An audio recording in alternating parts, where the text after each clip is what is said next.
Why you are not rich yet and your money blueprint. Most people dream of financial freedom, but they spend their entire lives chasing the next paycheck. The problem isn't a lack of opportunity, it is deeply rooted in your psychological programming. According to the book Secrets of the Millionaire Mind, every one of us has an internal financial thermostat set to a specific amount. If your thermostat is set to survival, you will subconsciously get rid of any extra money through impulsive spending or poor decisions. To change your results, you must first change your thoughts. Most of us grew up surrounded by phrases like money is the root of all evil or rich people are greedy. These programs cause you to feel a hidden guilt about wanting wealth. Ben explains that the first step to your first million is a total reset of your belief system. You must realize that money is not evil, it is a tool that expands your options and your influence on the world. In the psychology of money, it is emphasized that wealth is what you don't see. It is not the purchased Ferraris, but the deferred investments that give you control over your time. The most valuable asset money can buy is the ability to wake up in the morning and decide that today you will do whatever you want.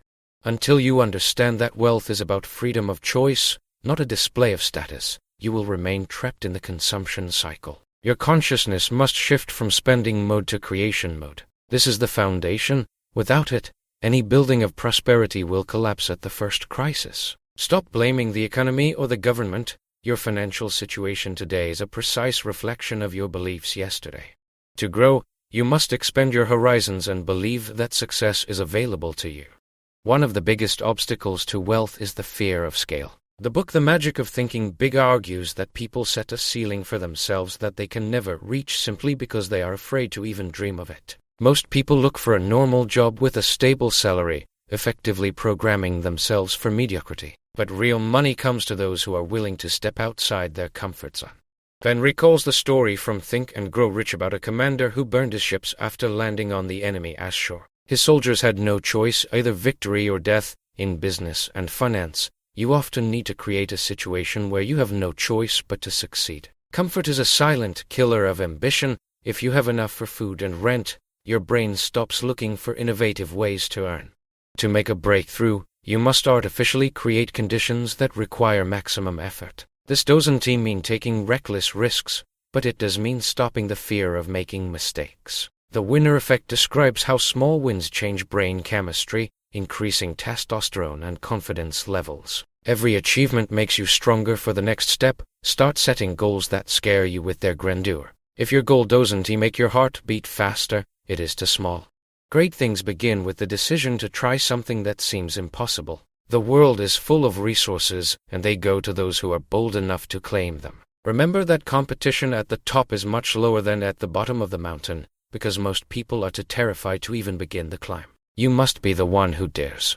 Many people mistakenly believe that success is the result of a single lucky break or a stroke of genius. In reality, wealth is a byproduct of correctly built daily rituals. In Atomic Habits, James Clear explains that small changes in behavior, repeated day after day, yield colossal effects over time. Ben emphasizes that you don't need to change your whole life overnight, you just need to improve your actions by 1% every day. Use the habit stacking method, attach a new useful action to an existing one.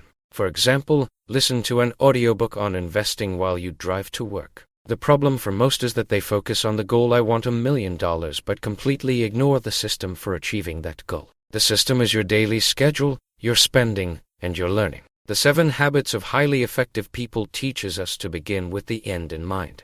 You must know exactly what you are working for, otherwise, any difficulty will knock you off your path. Another important tool is the 12-week year. Treat every 3 months like a full year.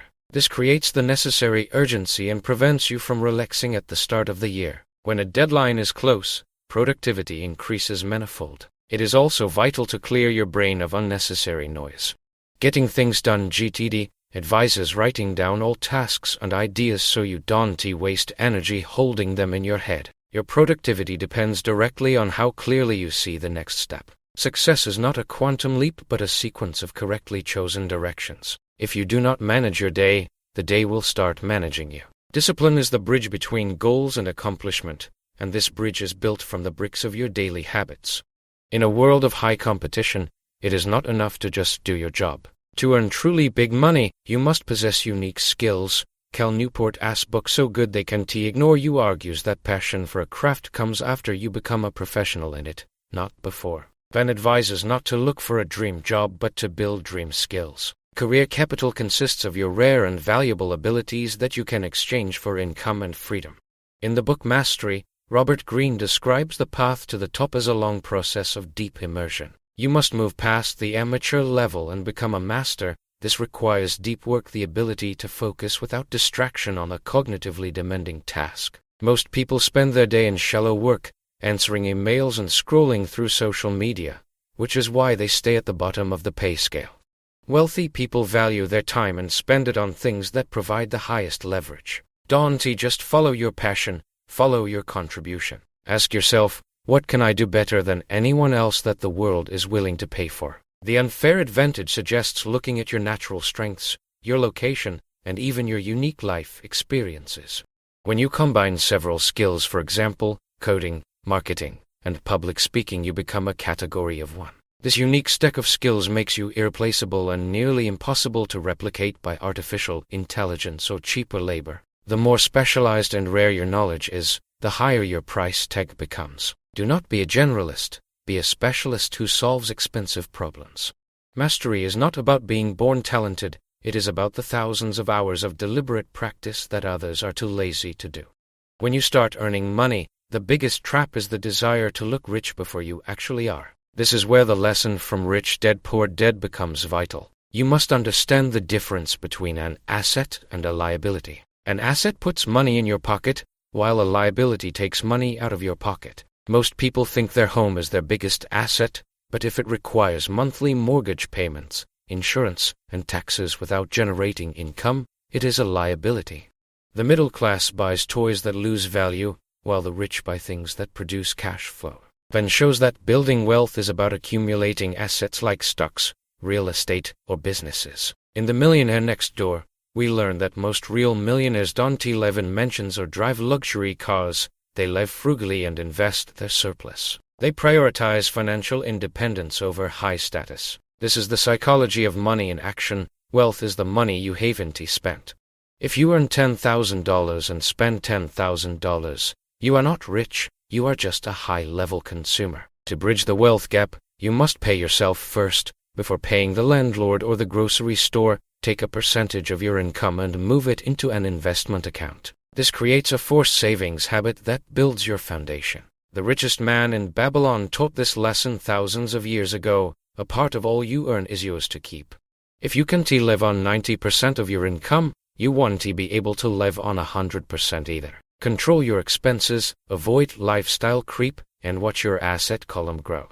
True wealth is measured in time, not currency. How many days could you survive if you stopped working today?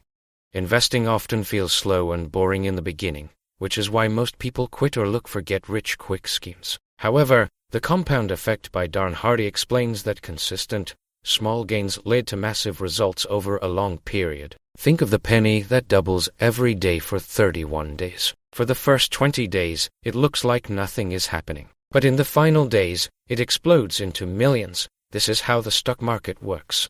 The Little Book of Common Sense Investing by John Bogle suggests that you shouldn't try to find the needle in the haystack, just buy the whole haystack. By investing in index funds like the SP 500, you own a piece of the most successful companies in the world. Over 30 years, the power of compound interest turns modest savings into a fortune. Van warns against Mr. Market, a concept from The Intelligent Investor. The market is emotional and irrational. One day it is euphoric and prices are high, the next day it is depressed and prices are low. Your job is to ignore the noise and keep buying. Don't try to time the market, it is time in the market that counts. One Up on Wall Street by Peter Lynch adds that you can often find great investments in your daily life, products you love and stores you frequent. But the core strategy remains: keep your costs low, diversify, and be patient. Most people overestimate what they can do in 1 year but underestimate what they can do in 10 years. Wealth is a marathon, not a sprint. If you are looking for excitement, go to a casino. If you are looking for wealth, embrace the boredom of consistent investing. The magic happens at the end of the curve, so your only job is to stay in the game long enough to reach it. To reach the level of $1 million and beyond, you must stop selling your time for money. There are only 24 hours in a day, and even at a high hourly rate, your income is capped. The cash flow quadrant by Robert Kiyosaki divides earners into four groups: employees, self-employed, business owners, and investors. To get rich, you must move to the right side of the quadrant. Business owners use other people as time opt and other people as money op to build systems that generate profit without their constant presence. Ben explains that the transition from doing to owning is the most critical shift in a millionaire-ass journey. In the 4-Hour Work Week, Tim Ferriss introduces the concept of new rich people who prioritize mobility and time over absolute income. You want to build a muse, a small automated business that funds your lifestyle. This requires a lean startup approach: build, measure, and learn. Don't spend a year developing a product no one wants. Test your idea with a minimum viable product and get feedback from real customers. Execution is everything. Ideas are just a multiplier. 0 to 1 by Peter Thiel tells us that every great business is built on a contrarian truth, something you believe that most people disagree with. If you are doing what everyone else is doing, you will get the results everyone else is getting. To make millions, you must provide a unique value to a large number of people. Scalability is the key. A local bakery can only serve so many people, but a digital product or a franchise can reach millions. Shift your mindset from "how can I do this" to "how can this get done?" Building a system is the only way to achieve true scale. Competition is for losers. If you are fighting for the same customers as everyone else, your profit margins will be thin. Blue Ocean Strategy suggests that instead of fighting in red oceans full of sharks, you should create a blue ocean, a market space where there is no competition. You do this by offering something fundamentally different. Ben uses the example of oversubscribed, a strategy where you create more demand than supply. When people feel that something is scarce or exclusive, they want it more. Think of high-end brands or limited edition releases. You want to be the person who people are lining up to work with. To achieve this, you must master breakthrough advertising. Eugene Schwartz taught that you cannot create desire, you can only channel existing desires toward your product. People already want to be rich, healthy, and loved. Your job is to show them how your business is the best vehicle to get them there. Stop trying to sell and start trying to solve a problem so effectively that people feel stupid saying no. This is what the irresistible offer is all about. You need to understand human psychology better than your competitors. Use tactical empathy from never split the difference to understand what your customers are truly afraid of and what they truly desire. When you speak their language, they trust you. Once you have a product that fits the market, your goal is to dominate that space. Don't be afraid to be polarizing. If you try to appeal to everyone, you will appeal to no one. A strong brand attracts the right people and repels the wrong ones. This clarity is what allows you to charge premium prices and build a loyal following that sustains your business for decades. As your business grows, your success will depend less on your technical skills and more on your ability to lead others. How to win friends and influence people is the foundation of this level. People are emotional, not logical. They want to feel important and understood. If you can make people feel good about themselves, they will follow you to the ends of the earth. Ben emphasizes that leadership is about inspiration, not command. Start with Why by Simon Sinek shows that the most successful leaders communicate from the inside out. They start with the purpose, why the company exists, and then move to the how and what. When your team believes in the mission, they will work with passion, not just for a paycheck. Influence by Robert Cialdini outlines 6 principles of persuasion: reciprocity, commitment, social proof, authority, liking, and scarcity. Use these ethically to build your brand and grow your team. For example, give value for free to trigger reciprocity. Show testimonials to provide social proof. You also need to understand the pitch anything framework. Most people try to appeal to the neocortex, the logical part of the brain. But information must first pass through the croc brain, which is skeptical and looking for danger. To get through, your pitch must be simple, novel, and emotionally engaging. Leadership also involves making hard decisions. The 48 Laws of Power might seem cynical, but it teaches you how to navigate the reality of human hierarchies. Learn to keep people dependent on you and never outshine the master. Power is a tool, and like money, it is neutral. It depends on the hands that hold it. Use your influence to build a culture of excellence. The reason 80% of small businesses fail is that the owners are technicians who suffer from an entrepreneurial seizure. In the E-Myth Revisited, Michael Gerber explains that just because you are good at a technical skill like baking, coding, or fixing cars doesn't mean you know how to run a business that does those things. Most people create a job for themselves where they are the hardest working employee. To reach $10 million, you must work on your business, not in it. You must create standard operating procedures (SOPs) for every single task. A business is a machine designed to produce a specific result, profit. If the machine requires you to be a part in it to function, you can never scale. Van advises you to profit first. Most entrepreneurs use the formula, sales minus expenses equals profit. But Profit First by Mike Michalowicz suggests a new formula, sales minus profit equals expenses.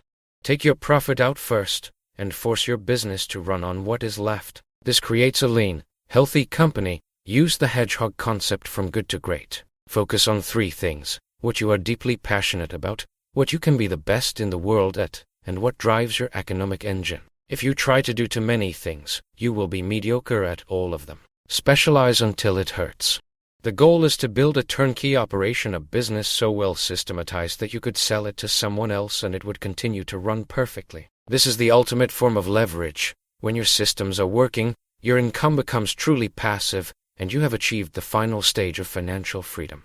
When you have built significant wealth, you must learn how to protect it. This requires an understanding of the big picture. Books like The Fourth Turning suggest that history moves in cycles, or turnings, lasting about 20 to 25 years each. We move from a high, to an awakening, to an unraveling, and finally to a crisis. Understanding where we are in the cycle helps you prepare for economic shifts. Ray Dalio's Principles for Dealing with the Changing World Order explains that empires rise and fall based on their debt cycles and internal conflicts. As a wealthy individual, you cannot afford to be blind to these trends. Van explains that you should watch the big cycles: the debt cycle, the gap between rich and poor, and the rise of competing superpowers. These forces affect interest rates, inflation, and the value of your currency. However, don't let these macro worries distract you while you are still building. Focus on what you can control. For the average investor, the best hedge against a changing world order is a diversified portfolio of productive assets and a global mindset. The sovereign individual predicted decades ago that technology would allow individuals to become more mobile and less dependent on any single government. In the digital age, your greatest asset is your ability to earn from anywhere and move your capital to where it is treated best. Always stay a student of the world. The landscape of wealth is constantly shifting from gold to paper, from paper to digital. Those who adapt to the new rules of the game are the ones who stay wealthy across generations. Keep your eyes open, but keep your feet on the ground. Money is a great servant but a terrible master. If you make it your only goal, you will find that $1 million or even 10 million is never enough. The hedonic treadmill ensures that as soon as you reach a goal, your expectations rise and you are back to feeling unsatisfied. The essence of success reminds us that true fulfillment comes from what you give, not just what you get. Van emphasizes that once you have secured your freedom, the focus should shift to contribution.